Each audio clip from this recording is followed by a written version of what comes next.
அதிகாலை பொழுது அழகாய் விடிந்தது. அபி எழுந்திருக்கும்போது காலையில் மணி 6. காற்று கூட உள்ளே போக முடியாத அளவுக்கு அவ்வளவு இறுக்கமாக அவளை கட்டிக்கிட்டு இருந்தான் கௌதம். அபிக்கு அவனுக்கு தூக்கம் கலைஞ்சிடாத அளவுக்கு மெதுவாக அவனது பிடியிலிருந்து வெளியில் வந்தா. அவளோட அசைவு அவனோட தூக்கத்தை கொஞ்சமாக கலைக்க மறுபடியும் அவளை இழுத்து அணைச்சிக்கிட்டான். எங்கடி போகிற? கௌதம் கேட்க, மணி 6 ஆகுது, விடுங்க. அதுக்குள்ளே என்ன அவசரம்? இன்னும் கொஞ்ச நேரம் இரு. மறுபடியும் அவளை இழுத்து அணைக்க, தயவு செய்து சொன்னால் கேளுங்க. பெரியவங்க எல்லாம் கீழே இருக்காங்க, ஏதாவது நினச்சிப்பாங்க. நான் கீழே போகிறேன், நீங்கள் கொஞ்ச நேரம் தூங்கிட்டு வாங்க. சரி போன்னு அவளை விட மனசு இல்லாமல் விட்டாங்க கௌதம். அபி காலையில் எழுந்து தலைக்கு குளிச்சுட்டு மஞ்சள் பூசின முகத்தோட வெளியில் வந்தா. அவளை பார்க்கவே அவ்வளவு அம்சமாக மங்களகரமாக இருந்துச்சு. தலையில் கட்டியிருந்த டவலால் தலையை நல்லா துவட்டிக்கிட்டு சின்னதாக முடி எடுத்து உச்சி கிளிப் போட்டு பவுட்ரு அடித்து பொட்டு வச்சா. வகுட்லேயும் பொட்டு வச்சுக்கிட்டா. அவளை பார்க்கவே அவ்வளவு நல்லாவும் அம்சமாகவும் இருந்துச்சு. கட்டிலில் படுத்துக்கிட்டு அவளையே பார்த்துக்கிட்டு இருந்த கௌதம், காலையே மூட் அவுட் பண்ணுறடி சொல்லிவிட்டு அவகிட்ட மெதுவாக வர, வா சாமி, நான் ஆளை விடுங்க, நான் குளிச்சிட்டேன், நீங்கள் போய் குளிங்க, நான் கீழே போகிறேன். கௌதம் சிரிச்சுக்கிட்டே குளிக்க போயிட்டான். அபி கீழே வரவும் அதுக்குள்ளே பெரியவங்க எல்லாருமே எழுந்திருந்தாங்க. நெருங்கின சொந்தத்தை தவிர மற்றவங்க எல்லாமே ஊருக்கு போயிட்டாங்க. நிரஞ்சனோட அம்மா, நவீனோட அம்மா அப்பா, ஐஷு, ராகுல், ராமநாதன், மரகதம், பூஜா எல்லாருமே வீட்டில் தான் இருந்தாங்க. பூஜாவோட மாமாவும் ராகுலோட அம்மா அப்பாவும் ஊருக்கு போயிட்டாங்க. அபி நேராக ஈஸ்வரியை போய் பார்க்க, அவளோட முகத்தை பார்த்ததும் ஈஸ்வரி ரொம்பவே சந்தோஷமாயிட்டாங்க. அபி போய் பூஜை ரூமில் விளக்கேற்றுமா, அதுக்கு முன்னாடி இந்த பூவை வச்சுட்டு போ. ஃப்ரிட்ஜில் இருந்த பூ எடுத்து அவகிட்ட கொடுத்துட்டு, மற்றவங்கெல்லாம் எழுந்துட்டாங்களா? இல்லை அத்தை, எல்லோரும் தூங்குறாங்க, மணி 6 தானே ஆகுது, இன்னும் கொஞ்ச நேரம் தூங்கத்தோன்னு விட்டுட்டு வந்துட்டேன். எழுந்துட்டானா? குளிக்கிறாரு. சரிம்மா, நீ விளக்கேற்றிட்டு அவனுக்கு காஃபி எடுத்துக்கிட்டு போ. அவருக்கு மட்டும் எடுத்துக்கிட்டு போவா, இல்லை மேலே இருக்கிற எல்லாருக்குமே எடுத்துக்கிட்டு போட்டுமா? சரி, நீ போய் பூஜை ரூமில் விளக்கேற்றிட்டு வா, நான் அதுக்குள்ளே எல்லாரையும் எழுப்பி விடுறேன்.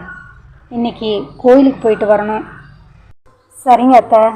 அபி விளக்கேற்ற போக, ஈஸ்வரி, ஆர்த்தி எழுந்துட்டியாடா? குளிச்சுட்டான் அத்தை, தம்பியை கூட்டிகிட்டு கீழே வா. சரிங்க அத்தை. சாரா குளிச்சுட்டு நிரஞ்சனையும் கூப்பிட்டுக்கிட்டு கீழே வா, கோவிலுக்கு போகணும். சரிங்க அத்தை. விஜய் எங்க சங்கர்? அவள் தூங்குறா அத்தை, இன்றைக்கி கோயிலுக்கு போகணும் சங்கர், சீக்கிரம் எழுந்து அவளை குளிக்க சொல்லுங்கள், நீங்களும் குளிச்சுட்டு கீழே வாங்க. அத்தை கூப்பிட்றாங்க, சீக்கிரம் கீழே வாங்க. ஆர்த்தி சொல்லிவிட்டு கீழே போக, சாராவும் எழுந்து, அத்தை கூப்பிட்றாங்க, சீக்கிரமாக வாங்க, கோயிலுக்கு போகணுமா. நிரஞ்சன் எழுந்து குளிக்க போயிட்டான். சங்கர் ஆல்ரெடி குளிச்சுட்டான். விஜயை எழுப்பி, அம்மா கோயிலுக்கு போகணுமா, அத்தை கூப்பிட்றாங்க, சீக்கிரம் கீழே வா.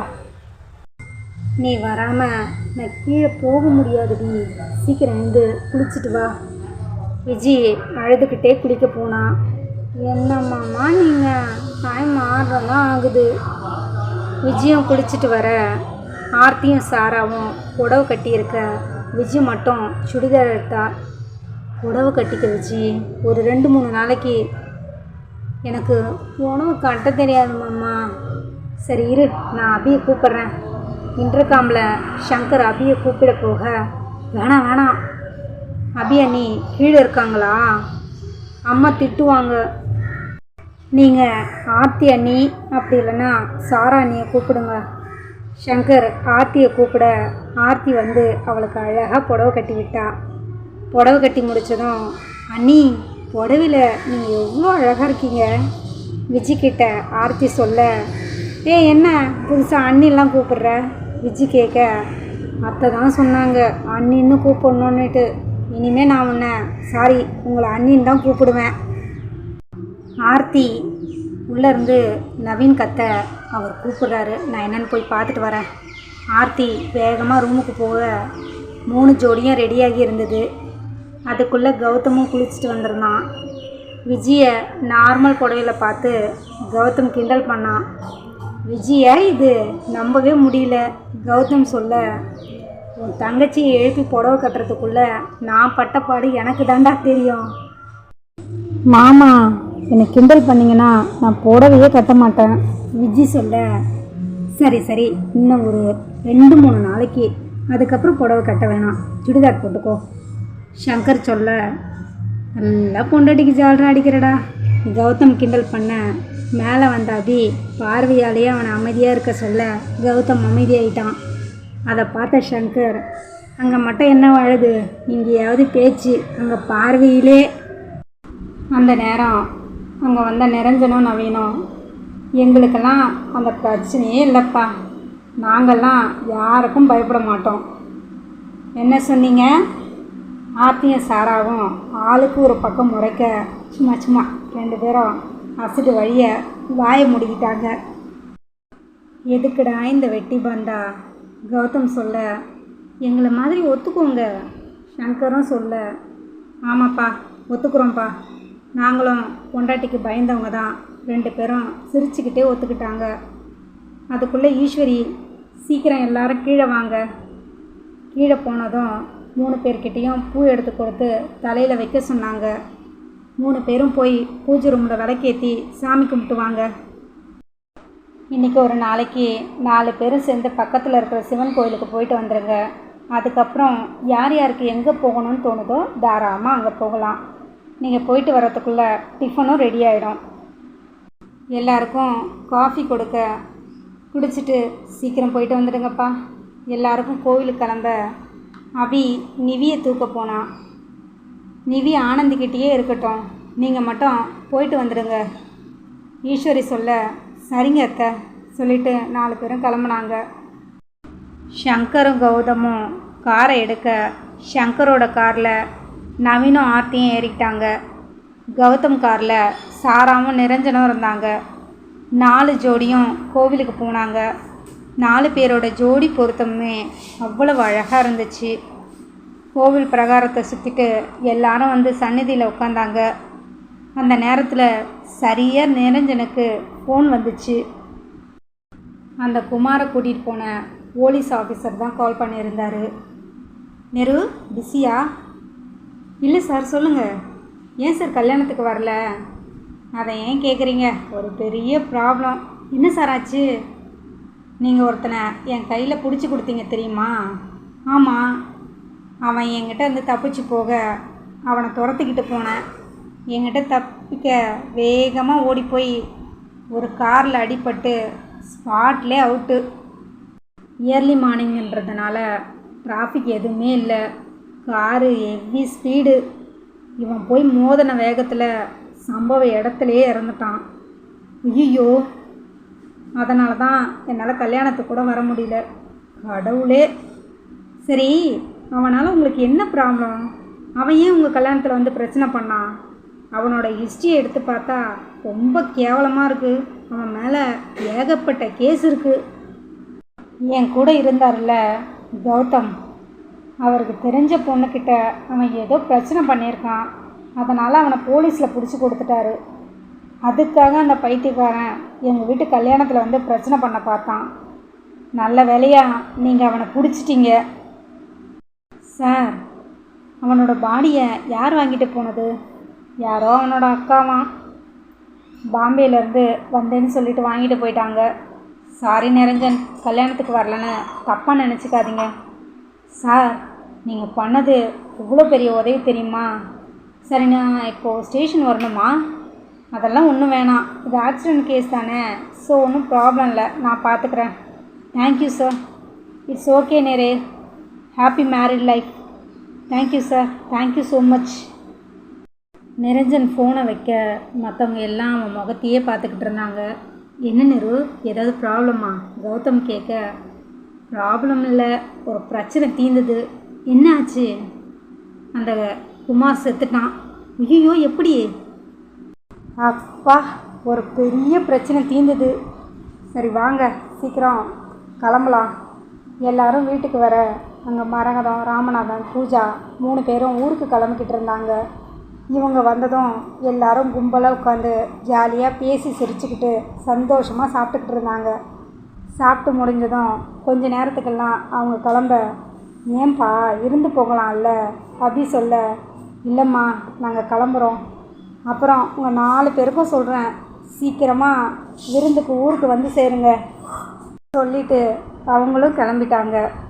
இப்போதைக்கு வீட்டில் ரொம்ப நெருங்கின சொந்தம் மட்டும்தான் இருந்துச்சு. யாரும் எங்கேயும் வெளியில் போகலை. எல்லாருமே வீட்டிலையே சமைச்சு சந்தோஷமாக சாப்பிட்டு ரொம்பவே என்ஜாய் பண்ணாங்க. மறுநாள் வீட்டுக்கு வக்கீல் வந்திருந்தார். வாங்க வக்கீல் சார். ஈஸ்வரி அவரை வரவேற்க, அம்மா நீங்கள் சொன்ன மாதிரியே எல்லா வேலையும் முடிச்சிட்டேன். சரி வாங்க சார். எல்லாரும் ஹாலில் உட்காந்துட்ருக்க அவர் பத்திரம் எல்லாத்தையும் ஈஸ்வரி அம்மாக்கிட்ட கொடுத்தாரு. எல்லாத்தையும் வாங்கி சரி பார்த்தவங்க, உங்கள் எல்லார்கிட்டேயும் நான் ஒரு முக்கியமான விஷயத்த சொல்லணும், அதனால தான் இங்கே எல்லாரையுமே வர சொன்னேன். அவங்க கையில் மொத்தம் 9 பத்திரம் இருந்துச்சு. முதல்ல மல்லிகாவை கூப்பிட்டாங்க. அண்ணி இந்தாங்க.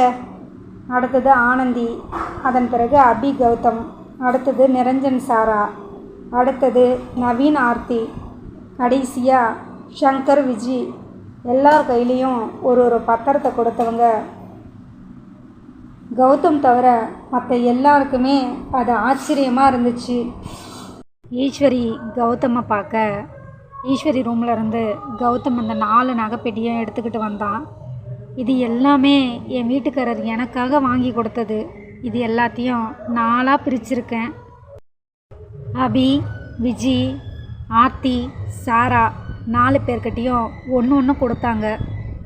நான் இப்போ போட்டிருக்கிறேனே இந்த செயின், மோதிரம், மூக்குத்தி, வளையல், கம்மல், இது எல்லாம் சேர்த்து ஒரு 20 பவுன் இருக்கும்.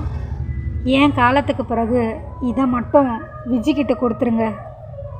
ஈஸ்வரி இப்படி சொன்னதும் அத்தை அம்மான்னு ஆளாளுக்கு பதற, நெருப்புன்னு சொன்னால் வாய் வந்துடாது. சொத்து பிரித்ததில் உங்களுக்கு யாருக்காவது ஏதாவது மன வருத்தம்னா தாராளமாக இப்போவே சொல்லலாம். எல்லாரும் அமைதியாக இருக்க கடைசியாக கையில் இருந்த பத்திரத்தை ஈஸ்வரி காமிச்சாங்க. உங்கள் எல்லாருக்கும் பிரித்தது போக இதில் 15% இருக்குது. இது எதுக்குன்னு பார்க்குறீங்களா? இந்த 15% சொத்து பல கோடி ரூபாய் தேரும். இது மூலயமா சூர்யா பேர்லேயும் என் மருமக பேர்லேயும் ஒரு ட்ரஸ்ட் ஒன்று ஓப்பன் பண்ண போகிறேன். அது மூலம் இயலாத பல பேருக்கு உதவி செய்யணும்னு நான் ஆசைப்பட்றேன். நீங்கள் எல்லாம் என்ன சொல்கிறீங்க? எல்லாருமே ஈஸ்வரியை ஆச்சரியமாக பார்த்துக்கிற முழு பொறுப்பும் கௌதம் அபியோடது. ஈஸ்வரி சொல்ல எல்லாருமே அதை மன நிறைவோடு ஏற்றுக்கிட்டாங்க. வாழ்க்கையில் பணங்காசு சம்பாதிக்கிறத விட நல்ல மனுஷங்களை சம்பாதிக்கணும். நான் தெரிஞ்சுக்கிட்ட பாடம் அதுதான். கௌதம், அபி, நீங்கள் 2 பேரும் இங்கே வாங்க. 2 பேரும் பக்கத்தில் போக, உங்கள் 2 பேருக்குமே சொல்கிறேன். ஈஸ்வரி கொத்து சாவியை எடுத்து அபிக்கிட்ட கொடுத்தாங்க. அபி, எனக்கு தெரிஞ்ச வரைக்கும் நான் இந்த வீட்டு நிர்வாகம் பண்ணிட்டேன். இனிமேல் எல்லாமே நீ தான். இவங்க 3 பேரையும் உன் தங்கச்சிங்களாம் நினச்சிக்கோ. அவங்க எல்லாரையும் நல்லபடியாக பார்த்துக்க வேண்டியது உன்னுடைய பொறுப்பு. நீ அதை செய்வங்கிற நம்பிக்கை எனக்கு நிறையவே இருக்குது. நிச்சயமாக அத்தை அபி சொல்ல, ஆர்த்தி, விஜி 2 பேரும் படிப்பை விட்டுடக்கூடாது. அதை கண்டினியூ பண்ணணும். எவ்வளவு சொத்து இருந்தாலும் படிப்பு வேணும். அதை கண்டினியூ பண்ணுங்க. எல்லாரும் ஒருத்தருக்கு ஒருத்தர் ரொம்ப அன்பாகவும் சந்தோஷமாகவும் இருங்க. நீங்கள் எனக்கு செய்கிற பெரிய உதவி அதுதான். ஈஸ்வரி சொல்லி முடிக்க எல்லாருமே நிச்சயமானு சொன்னாங்க.